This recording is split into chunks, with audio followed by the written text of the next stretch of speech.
Rev up your engine.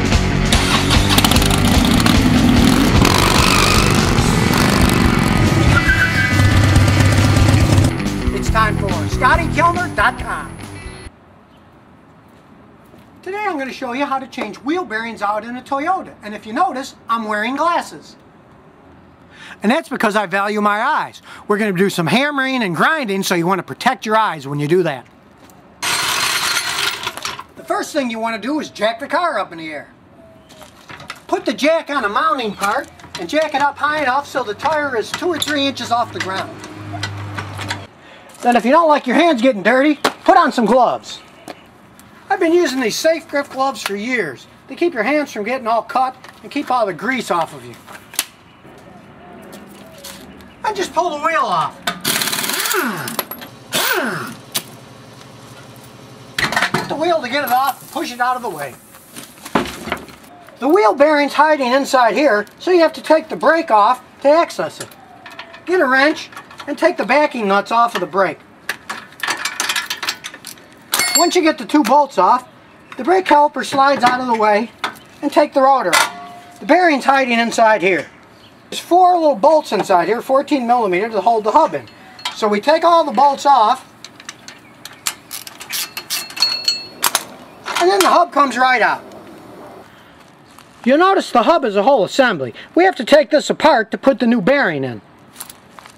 Just give it a good whack with a hammer. Then it'll unscrew and you can get the end off.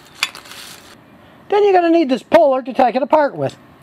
The puller goes on top of the bearing assembly. Then you bolt it on so it's nice and tight.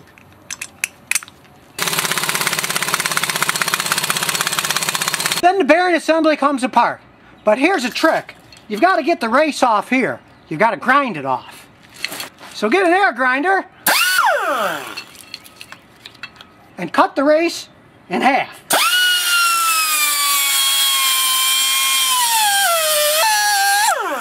Now you don't have to cut the race all the way in half. You make a line and then hit it with a chisel. Then you need to go to some solid ground. Put the hub on the ground and put the bearing on top of it.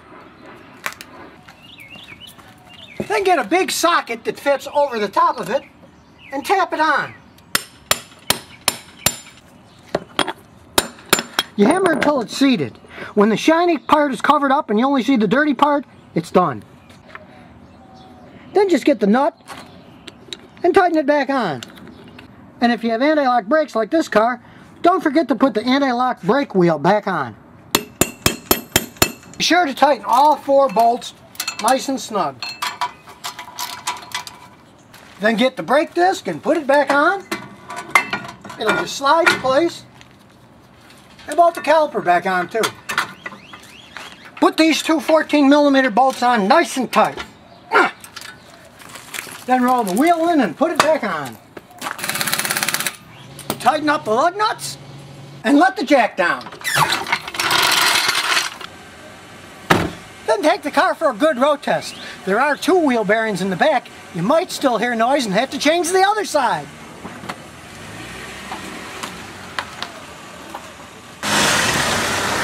And if you've got a car question you need answered right away, just visit ScottyKilmer.com.